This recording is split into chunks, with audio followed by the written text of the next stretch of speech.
Upon hearing about the planned American invasion of Canada 200 years ago, the Connecticut Current wrote it was commenced in folly, proposed to be carried on with madness, and unless speedily terminated, will end in ruin. And as it turns out, they couldn't have been more right.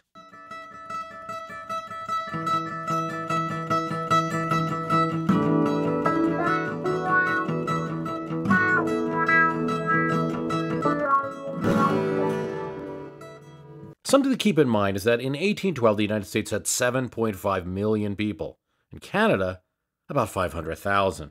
And of that population, most were French Canadians who were at best ambiguous about being under the crown. And a number of Canadians were originally American settlers who had moved up. Americans wanted the invasion of Canada, especially those Western war hawks, young congressmen like Henry Clay of Kentucky, recently elected and immediately elected Speaker. I verily believe, he said, that the militia of Kentucky are alone competent to place Montreal at your feet. Canada was the reason for war. There were others, the Northwest border, never quite settled after the Revolution, the treatment of our crews on the high seas, impressing American shipmen. Oh, but the French did that too, to the point that many thought we'd be going to war with both nations. But Canada was the prize. The British had it. It was the encouragement to tip a divided Congress towards war with Britain, both the House and the Senate, in very close votes, which surprised many, including the British. And the plan to carry out the will of Congress looked good on paper. 3 attacks at once to throw the British off. A force from Buffalo, New York would attack right up the center into Upper Canada. A force from Ohio would attack present-day Ontario and move westward. And an eastern force would surge from New England and take Montreal and move eastward. Before His Majesty could reinforce, all of these 3 forces would center on the heavily defended Quebec and lay siege. With that, Revolutionary War hero William Hull and about 2,500 men go west to the westmost American settlement of Detroit, in present-day Michigan, and then the Michigan Territory. General Hull starts by doing something stupid. Downriver, he sends up a supply ship with the usual stuff that he will then meet when he gets to Detroit. Food, uniforms, ammunition, invalid soldiers, and this heavy trunk, too heavy because it contains all the war plans. Yeah, send that upriver too, General Hull says. Well, there were still British forts upriver, and that trunk would never be seen again. Hull arrives and goes right into Canada. Only a small Canadian militia opposes him, and they scurry into the woods. Sounds like success. Hull issues a proclamation. You, Canadian citizens, you are all free. Rise up against the British Crown. Few do. Eventually, Hull hears that a British force under General Isaac Brock is coming his way, and figures the best thing to do is go to the good position of Fort Detroit to defend, while the other 2 prongs of the attack enter Canada and take over the country. Detroit, French for the Strait, is a small town at this time, about 160 houses, 700 people. Actually, it's pretty big for the northwest of America. Now, some of the bad stuff starts to happen when Hull retires to the fort with his force. Hull's supply chain is cut off. Boats stop arriving. Then he gets word that garrisons he has left at various western areas around the lakes have been attacked by British and Indian raiders. He sends out a small force to try to relieve his supply chain. They need to fight their way back to Detroit. And then Brock's forces appear, and he begins a cannonade, slamming the city, slamming the fort. This spooks Hull, but not enough to surrender. Brock, even though he has the war plans and knows he's outnumbered, the British force is outnumbered more than 2 to 1, he engages in a couple of tricks. He has the cannons fire everything they can. He dresses up the Canadian militia in red coats so they look like more and more British regulars than he actually has. And he has his Indian allies make a lot of noise. The reality is he's got just 700 people to Hull's 2,500. But that doesn't stop him from sending Hull a surrender notice. And he says to the general, I do not wish for uncivilized war, but if you do not surrender, I cannot control my Indian allies. Hull is spooked, but he refuses surrender. Brooke continues the cannonade, and then his forces reach the American side of the lake, and Detroit is now surrounded. More cannon, more mortar, more Indian sounds, more red coats flashing around. A day later, after a lieutenant was killed in his headquarters by a cannonball, General William Hull, to the dismay of the Detroit defenders, to the absolute anguish of the Ohio militia encamped in the fort, surrendered Detroit to Brock's smaller force. General Brock reports to his supporters, "Your Excellency will be astonished by what has occurred." Back in Great Britain, the London Times writes, "Upon hearing the news of the surrender of Detroit, who could withhold a smile?" British understatement. Among those condemning the surrender, many Westerners, and the Aurora newspaper in Philadelphia, normally a supporter of the Republicans, a supporter of Madison's election in 1808, not a big supporter of the declaration of war, and not a supporter of how it's being conducted. Mainly, though, William Duane, who headed up the Aurora, just didn't like the Secretary of the Treasury, Albert Gallatin. It was embarrassing, and it would get worse. Because Hull surrendered so quickly, General Brock had time to swing around to the Niagara area, where the New York militia, under General Van Rensselaer and Winfield Scott, were attacking. Winfield Scott had made headway. He had reached the fortification in Queenstown Heights, above Niagara Falls, and captured British cannon positions. This was a pretty good strategic advantage. He had only about 600 men, and British reinforcements were coming from a nearby fort. At this critical moment, Van Rensselaer called for the New York militia to relieve Scott. But the militia refused to leave American soil. Winfield Scott, the erstwhile general and future commander of United States forces, and 958 men were captured by the British. Defeat was snatched from the jaws of victory. And as for the eastern attack, the one to hit Montreal, General Henry Dearborn had a hard time recruiting New Englanders, and by the time he was pressured by the War Department to move now, he made it no further than the Canadian border, where again his militia units refused to cross. The third prong did not even spring. It wasn't just the fault of these generals. There were never the tens of thousands of volunteers that Congress imagined, and not even from the states where the Warhawks had voted for war. As Treasury Secretary Gallatin wrote, "The series of misfortunes exceeded all anticipations, even by those who had least confidence." The London Times showed no sympathy. 4 months, they said, and American achievements have been a universal blank. And they weren't finished with their ridicule. In the newspaper, they followed this with a familiar song which brought back a favorite little caricature that the British liked of the incompetent Yankee soldier, the Yankee Doodle. Just loved to satire him. The soldier's name was Ephraim Williams and appeared in many newspaper articles at the time. And the song went, "Brother Ephraim sold his cow and bought him a commission. Now he's gone to Canada to fight for the nation. Brother Ephraim, he's come back, proved an errant coward, afraid to fight the enemy, afraid he'd be devoured." My apologies for the singing. No doubt sung much better in every pub in London in 1812. When your enemy is singing to you, that does mean something has gone horribly wrong. And then, as now, when things go poorly, you blame the guy in the house that we didn't call the White House quite yet. James Madison was up for re-election this year, and there was quite a bit of grumbling. Sure, his supporters, Republicans, Democrats, used both names at this time, used political defenses. Henry Clay used the old move the goalpost things, saying, well, Canada was just a means to an end. The real end is redressing our grievances with Britain. Way to go, Henry.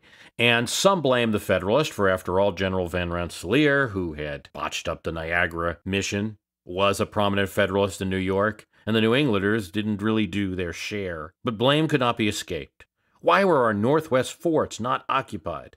Who was coordinating these assaults? And where is the Navy? Questions were raised not just by Federalists, but by Republicans. In fact, Madison had one advantage here in 1812. There was really no opposition party to speak of. The Federalists only had a small minority of members in Congress. It was a dying party. They had no chance in the Electoral College. As this was the days before TV conventions, President Madison was renominated as war began, as Jefferson had done before him, by the Republican members of Congress in a caucus. That's how they picked their nominee. Tradition it may be, it was starting to annoy some Republicans even, especially Republicans in northern states, who cried there was too much Virginia in their politics. You'd had Washington, you'd had Jefferson, now you had Madison. Little did they know they were going to get Monroe after this. This was particularly true of those supporters of George Clinton, the former governor of New York and vice president. Not a name you hear a lot of today, but a very prominent Republican, almost as prominent as Jefferson during the early years of the Washington administration, controlling a large state and providing a very large anti-federalist, anti-Washington administration, anti-Jay Treaty voice. A force to be reckoned with in politics in early America. Well, they couldn't run George because in April of 1812, George Clinton passed away. And so his nephew, former mayor of New York, DeWitt Clinton, was nominated by the state legislature of New York, including all but 5 of the Republicans in that body. Now, there were 2 Republican candidates vying for the presidency, and his supporters wasted no time attacking the record of the incumbent president and boosting their man DeWitt. They released newspaper articles saying that DeWitt Clinton had a Herculean mind, that he had no ideology in particular. He was only committed to good government. And in this time of war, when it was necessary to appeal to both doves and hawks on the War of 1812, they straddled. He would, they say, display vigor in war and a determined character in the relations of peace. What did that mean?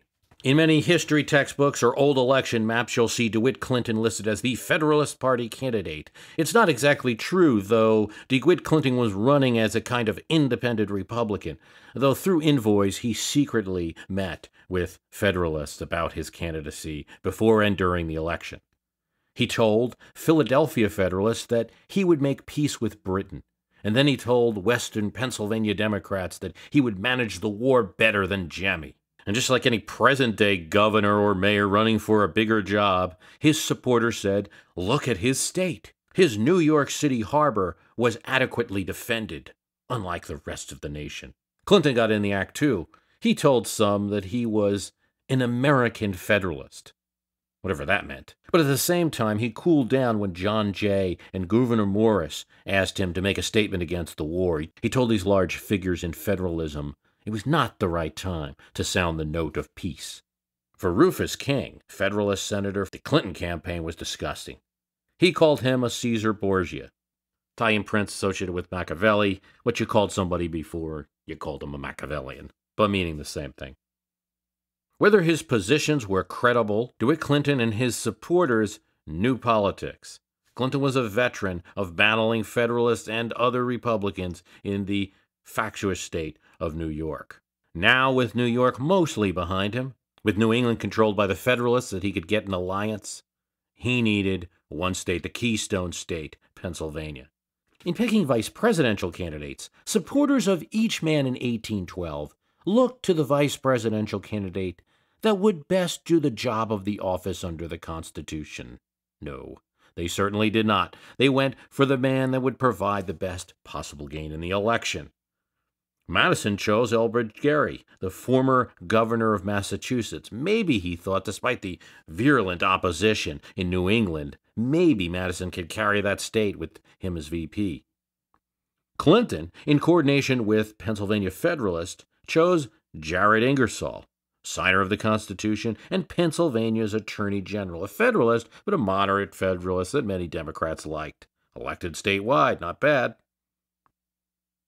DeWitt Clinton was one of those few sectional campaigns in American history, kind of like 1860.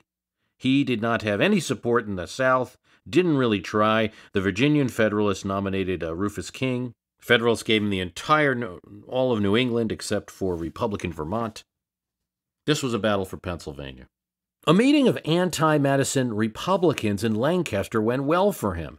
They condemned the conduct of the war, condemned the role of Virginia in selecting each president that we've had so far, the exception of the one term of Adams, and called for Pennsylvania a place in the national government, suited to her talents, wealth, and population. Clinton meetings were then held in York, in Lancaster, in Natharis, in Pittsburgh. In Pittsburgh, a real coup. The man who ran the Democratic organization there became a DeWitt Clinton supporter. The state, Clintonians said, had not received its fair share of federal offices. Oh, and don't forget the viral story of its day. A Virginian congressman had once said, publicly and openly, that Pennsylvania did not get offices because of its lack of talents. Federalists who had not been able to influence state politics for some time were invigorated by the DeWitt Clinton campaign. They went to New York along with other Federalists in the nation to decide secretly to not name any Federalist candidate and secretly to support DeWitt Clinton. In Philadelphia, a rival group of Republicans led by Michael Leib, who had opposed the War of 1812, traded with Federalists to get their support for their Republican faction. The Aurora newspaper would certainly have ripped any Federalist challenge to shreds. On DeWitt Clinton, another Republican challenging the president just said, well, let's leave well enough alone. All of this looked good for DeWitt Clinton. But campaign as they might through the Keystone States, there was events on the high seas that may have turned things in this election more. The American Navy was no more than 24 ships at this time, compared to the British, who had at least 1,000. Congress appropriated a paltry $40,000 to the Navy the year before the war. It was not the Republicans' favorite thing. Madison's Secretary of the Navy, Paul Hamilton, was a South Carolina banker with no maritime experience. Yet, there were ships eager to go, captains ready to pounce on British shipping. In fact, the main commanders of the ships wanted to mount a global war, attacking British ships all over the world, wherever they may be, so that they would feel safe nowhere. A debate ensued. Secretary of State Monroe said, keep our few ships we have at home, protect our ports. The commanders of the U.S. Navy, Commodore John Rodgers and others, said, let us send squadrons around the world. Treasury Secretary Gallatin advised the president that there were hundreds of merchant ships at sea, and they needed protection. See, prior to war, there was an embargo with Britain. The American merchants were doing what anyone would do. They got out before the embargo had begun. By the time it was no longer just an embargo, but now a war, they were out at sea. And they had cargo to bring back. It might be, Gallatin said, 1 million a week coming to port in the United States over the next month or so. And he didn't need to remind President Madison that the federal government at this time got its funding from excise taxes. Not surprising, the money guy won the debate, and Madison said the ships should leave the ports, go out, and try to protect American ships as best they could, get as many of them home. Commodore John Rodgers led a roving squadron, led by his ship, the USS President. The American ships were fast, and since the British had to commit ships to find and defend from Rodgers' squadron, they couldn't concentrate solely on blockading the United States. The USS Constitution, a frigate, which means 2 decks, 3 masts, about 50 guns, came up from Annapolis to the coast of Nova Scotia, immediately sunk 2 merchant ships in the Gulf of St. Lawrence. August 19, 1812, shouts of "Sail ho!" from the lookout. There was a sail in the distance. Was it Rodgers, maybe? They could meet up? No, it was the British frigate Guerriere. The Constitution has the wind on its sails, which is a good position to be in, moving forward towards Her Majesty's ship. The ship is no slouch, though. The British captain reportedly tells his crew, "There is the Yankee frigate. We will have her in 45 minutes. Take her in 15, and I promise you 4 months' pay." That's pretty good motivation for a sailor. The Guerriere fires broadsides, continues to fire at long range, which in these days would not be highly accurate. But a few hit. The Constitution decides to hold its fire. 1 cannonball bounces off the Constitution, hence the name Ironsides, which still is part of the boat's legend today. When the frigate's closed to 25 yards now, the Constitution opens up with its American cannonade. The captain has instructed the guns to be loaded with what is called double shot, both cannonballs and grape shot. tiny bits of metal balls meant to hurt the crew. The Guerriere is raked by fire. You could hear the moans coming from its crew. Another broadside, and the mizzenmast, the back mast of this three-masted vessel for us landlubbers, topples and falls, but is still attached by the rigging to the boat. Huzzah, huzzah from the deck of the Constitution. So this backmast falling in was bad because it fell into the water still attached to the ship. So it was kind of acting like a brake or a rudder, slowing the British ship's maneuverability and actually spinning it in a bad direction. Captain of the Constitution sees this and tries to get around to the Guerriere in order to cut it off and launch a devastating broadside right into the front of it. Doesn't quite work. They're unable to get around the ship. Instead, both ships get tangled. Well, what do you do now? Time to board. Trumpets blow, and it's time for both crews to go with hand-to-hand combat to decide the matter. British sailors, American Marines prepare. But at the same time, on the narrow part of the ships where they're connected, marksmen on both sides are firing deadly volleys and really preventing either of the boarding parties from getting started. Too many bullets whizzing.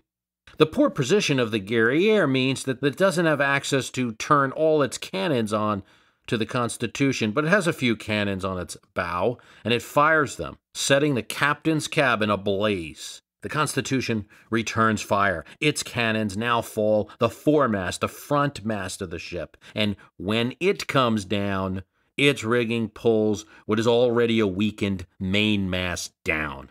All three masts in the water. The Guerriere stops moving. More cheers. Huzzah, huzzah, we've made a brig of her. The Constitution now untangles and is in a great position, gets in front and prepares to rake the British ship again, and this time make 'em like it when the Guerriere fires a cannon shot in the opposite direction, where there's no ships. It's confusing. So an American lieutenant goes out to the Guerriere to ascertain what's happening. Under truce flag, asks the captain there, "We wish to know, have you struck your flag?" The British captain replies, "Yes." He has no masts, they had no flag to strike, and so the shot was a way of communicating surrender. This victory followed immediately by the capture of a second British frigate, the Macedonian, by the United States, and the arrival of the prize at the port of Newport were recorded in papers throughout the nation. In some cases, the Constitution's victory was reported in the same columns as the surrender of Detroit, boosting confidence in the war during a very bad time, and in no small measure helping the administration. On kind of a little twist, the captain of the Constitution was Isaac Hull, the nephew of the disgraced general of Detroit. These positive bits of news, feelings of patriotism, and the Democratic press exposing the meetings between Federalists and DeWitt Clinton, between Federalist members meeting in secret in New York and deciding to support Clinton and not have their own candidate, attached the Federalist banner, not popular among war Democrats in Pennsylvania, to DeWitt Clinton, raising doubts about him. Who is this unknown? He's a man of unknown ambition. He's an ingenious plotter, politician. What will he do? The Aurora newspaper, previously attacking the Madison administration, saying they'd never support them unless he fired his Treasury Secretary, now says, for the sake of unity against Great Britain, Madison should be reelected. Popular vote is held October 30th, 1812. Pennsylvania is one of the few states that does have a popular vote. Many states, the electors are voted by the state legislature. 48,956 for Madison, 29,056 for DeWitt Clinton. In today's light-up graphics, that would be 62% to 37%, a landslide. Yet in the overall electoral college picture, it is clear that Pennsylvania saved the president and saved the continuation of war. Had Pennsylvania's 25 votes gone the other way, Madison would have not been reelected. DeWitt Clinton would have won 114 electoral votes to Madison's 103. Thus, as I promised, the election winner of 1812 is revealed, James Madison. So I tricked you a little bit about the title of this cast. Yes, it's the thing I do. Get over it. But can 1812 tell us anything about 2012? Of course, it's so far away in history, and it is only one election, so really not. You need a series of elections to say anything about the present time, but only in connection with other elections Does it add one more piece to the puzzle? There are some interesting notes to make about 1812. First of all is that incumbency helps, right? Prior to Madison's election, incumbents were 2 for 3 for those trying, right? Washington, Jefferson, and Adams tried 2 out of 3 for re-election, and that pattern has held up over history. Incumbency helps. And in the first electoral contest, while the nation is at war, as would be repeated in 1864 and 1944, the president, the war president, let's say, was reelected. Lincoln's comment about swapping horses while crossing streams, an old Dutch farmer's tale that best not to swap horses while crossing streams, meaning don't elect somebody different when there's a crisis going on. We should always remember that he made this comment about his party nomination contest and not about the general election. Nonetheless, it kind of applies there too. However, I am one that doubts that Lincoln's comment about swapping horses will apply through all of American history. I believe there could be a wartime president defeated. The swapping horses thing, in my opinion, applies when the horse is crossing the stream correctly, in voters' opinion, when the administration's doing well in their prosecution of the war. Madison's re-election had a lot to do with his performance. When the war wasn't going well after Hull's surrender, voters seemed to take a look at a different candidate. But when there were some victories to report, tempers cooled. Doubts were raised about his opponent, which was also a big factor in this election. Madison supporters were happy to raise such doubts in newspaper attacks, going after the other guy in this election. And, at least in this election, events occurring in America were more important than the campaign. The performance or perception of performance of the administration, even of things beyond its control. You saw many references by Democrats in the newspapers that Mr. Madison cannot be blamed for every setback in Canada. And it's absolutely true, but at the same time, voters then and now do tend to blame the president for any kind of performance of any initiative launched by the country. Voters are perfectly happy to elect a person that they're not extremely enthusiastic about. It's happened before, sometimes it will happen again. I want to thank you for listening. The website's myhistorycanbeatupyourpolitics.com. There you can find the archive, $14.99 right now. Access to everything we've recorded for the past 5, going on 6 years. Facebook site where you can discuss issues. And please, if you do enjoy the program, tell somebody about it. It's great to see references from many listeners on their blogs. Helps to spread the word about the program. I want to thank you for listening.